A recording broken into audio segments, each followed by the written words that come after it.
Problem 10-34, Goodwill Patents and Trademarks. Uptown Telecom, a communication service provider in Iowa, Nebraska, the Dakotas, and Montana, had the following transactions related to its intangibles during the year. You can view the transactions, read the requirements. They're all down below anyway. Requirement 1, journalize the entries to record Uptown Telecom's transactions during the year. Record debits first, then credits. Select the explanation on the last line of the journal entry table. So on February 13th, Uptown Telecom purchased Southeast Wireless Enterprises for $320,000 cash plus a $480,000 note payable. Southeast Wireless Enterprises book value of assets was $750,000. Southeast Wireless Enterprises fair value of assets and liabilities was $1 million and $530,000 respectively. So the first question is for this company's assets that we're acquiring, do we record them at book value? In other words, the Southeast Wireless Enterprises book value right here in their accounting records, or do we write them at their market value, which is this 1 million? Well, the answer is we use the market value. So the market value of the assets is 1 million that we are acquiring.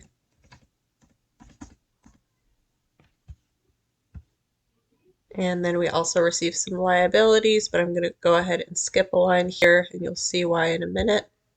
And then the value of those liabilities was $530,000. So again, those liabilities that we inherited in this acquisition are $530,000. So we gave up some cash also, so we'll input that here. Since we're giving it up, we are crediting it on the right hand side, and that is for that $320,000 given in our problem here. And then we also signed a notes payable for that $480,000 right there. And our liability is increasing with that. So therefore a credit on the right. And now right offhand, you can't tell whether these balance out or not. So let's go ahead and see if the credits equal the debits. So the lucky number here we're looking for is 1 million. Let's see if our credits equal that. So we're going to take 530,000 plus 320,000 plus 480,000. That equals, whoa, 1,330,000. So again, that would mean our credits do not equal our debits. So looks like we have more credits than debits, so we will need a debit to balance this transaction. So this means we will need an asset here for that 330,000 in order to balance that transaction. And what is this asset called when we acquire a company? It's called Goodwill. So Goodwill exists as a balancing number when we acquire a company.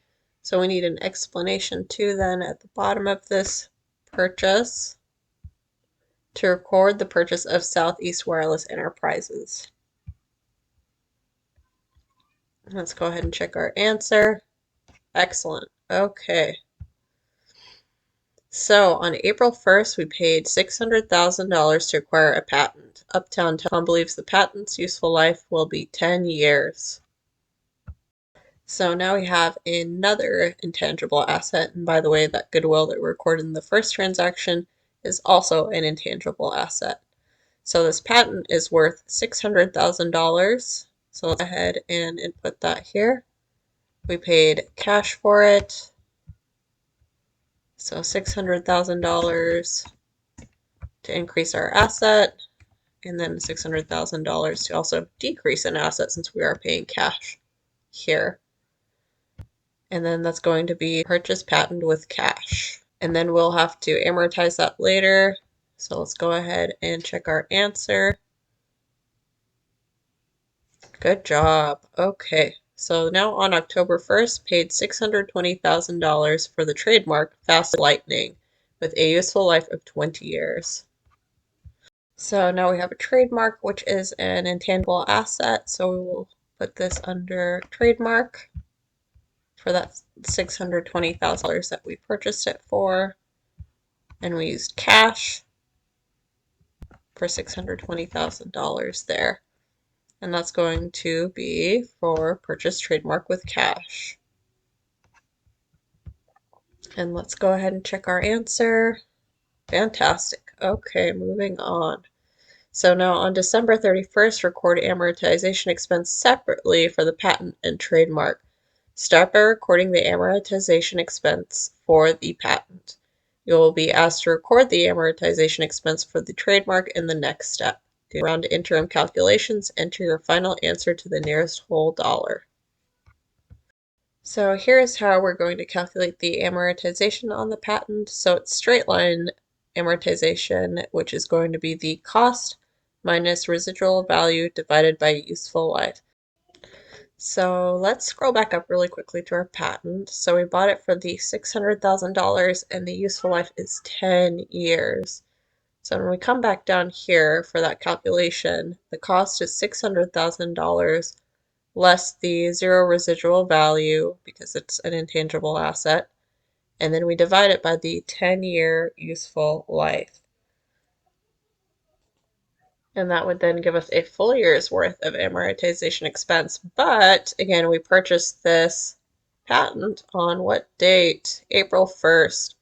So that's going to give us April, May, June, July, August, September, October, November, December in amortization expense. So that's 9 out of the 12 months.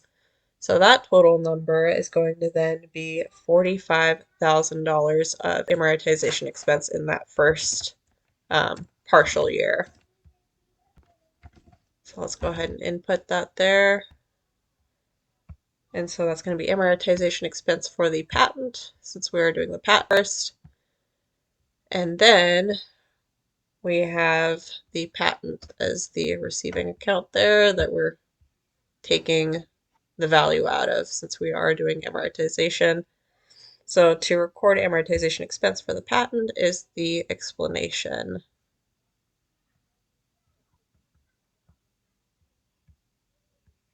And let's go ahead and check our answer.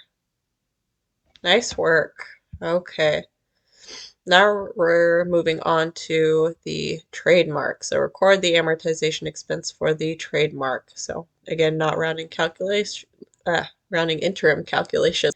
Enter final answers to the nearest whole dollar. So again, the data for the trademark is right up here. We purchased it for that $620,000 with a 20-year useful life.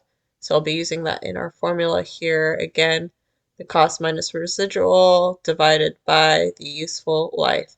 So that's going to be $620,000 minus 0, then divided by 20. But again, a little tricky part here is we bought it in October. So how many months of depreciation is that? That is October, November, and December. So just 3 months.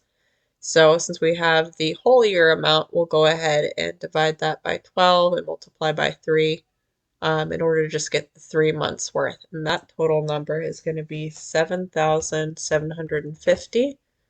So we'll enter that for the debit and credit. And here we go. So we have amortization expense for the trademark, since we're doing the trademark here. And that's going straight to the trademark account, taking it out of the trademark account, I should say. And then let's go ahead and input our explanation. So what we're doing here is recording the amortization expense on the trademark. And the value of the trademark is going down here because there is no accumulated amortization account. So the amortization on both the patent and trademark, they go straight to the asset account, or from the asset account, I should say. So again, amortization expense for the trademark goes up while the trademark value goes down. Let's go ahead and check our answer. Well done. Okay. All right, so now requirement 2. What special asset does Uptown Telecom's acquisition of Southeast Wireless Enterprises identify? How should Uptown Telecom account for this asset after acquiring Southeast Wireless Enterprises? Wireless enterprises. That seems a little off. The wording there, explain in detail. So, what special asset does Uptown Telecom's acquisition of Southeast Wireless Enterprises identify? So, the acquisition identifies the asset Goodwill, which is basically saying you gave up more than the market value of the things you received. Check our answer. Okay. Now, how should Uptown Telecom account for this asset after acquiring Southeast Wireless Enterprises? Explain in detail. Uptown Telecom should measure the blank, and that is going to be fair value of this asset each year. And that's a pretty complicated topic. It's beyond the scope of this class, so when you take advanced accounting classes, you can learn how they do that. Now, if this asset has increased in value, Uptown Telecom should blank. They should record nothing because accountants want to be conservative. If the value of the asset has decreased, Uptown Telecom should record a loss and write down goodwill. And again, that's because accountants want to be conservative. And let's check our answer. Fantastic.